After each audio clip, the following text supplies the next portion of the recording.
We are back with etiquette expert Sharon Schweitzer talking about all kinds of awkward conversations and situations. My question around Valentine's Day and every holiday happens to be this. What happens when people start asking you about your dating life and they obviously have an opinion about it and they want to kind of insert that opinion into whatever is happening? There's a couple ways you can gracefully deflect that. And one of the best ways to do that is to use humor or use your own personality. Oh gosh, thank you. You're so kind to ask about my dating life. It is so boring. It's the last thing we want to hear about. Tell me about your spring break plans. Pivot to something that that individual is excited about, a new puppy, a new cat, spring break, where their vacation is for the summer. Okay, gotcha. All right, so here's a couple of questions from viewers today. How do I start a conversation about drugs with my children? There are two ways to do that that tend to be very successful. One is go to the website for the school. Invariably, there's a policy on there or there's some information on there, and you can use that as the basis for starting the conversation. The other option is to pull something from the headlines, pull something from your online news source and say, hey, why don't you and I have a conversation about this? We both know it's out there. What are your thoughts? What are you seeing in school?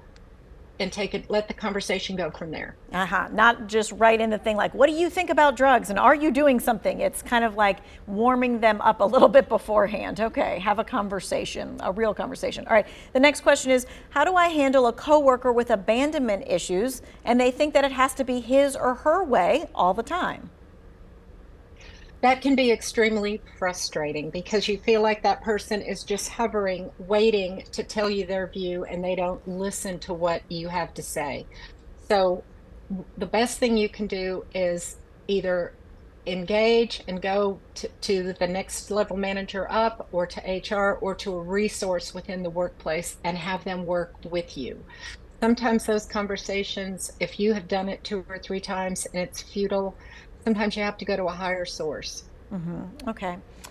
This next question is, are there any phrases that I can use or that I should avoid when talking with a difficult person who frequently only listens enough to reply? Yes. I would encourage you to avoid statements like, you make me feel, you do X, and it's really irritating. Instead, reframe and say, I want to share with you my perception of what may be happening and get your feedback and see if maybe I'm off base. Softball it. Don't come out with a hard ball where you're just throwing it at them. But if you take a softer approach, a lot of times that'll work. And they may say, oh, I didn't know that made you feel that way. Or you're being overly sensitive. And you can say, well, I don't think I am. Other people have commented, or this is something that we've had happen several times. So let's try to figure this out. What should you do if, you have a friend and that friend has hurt your feelings and you're not really sure how to handle that? I would engage in that self-reflection. I would stop and think about their side, their perspective. What were they intending? What really happened here? And then I would sit down with a cup of coffee. I would go to a neutral area. I would try to have the conversation with them without any adult beverages and just say, let's talk about this. My feelings were hurt and I don't think you intended that. So let them save some face. Let them, explain their side.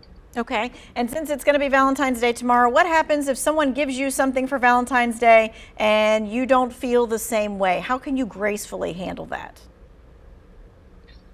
The best way to do it is look them right in the eyes, thank them for their thoughtful gift, flowers, chocolate, whatever it may be, AirPods, and tell them you really appreciate it and you hope that they have a wonderful Valentine's Day. Do not feel like you have to rush out and get a gift for them or come up with one on the spot. You're under no obligation to do that.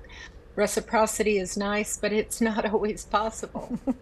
All right, great advice. Thank you so much for maybe taking a little bit of off of some people's minds right before the holiday. We so appreciate you. If you missed any of this, we want to make sure that you can find it. It's going to be in the 2 Wants to Know section of our website.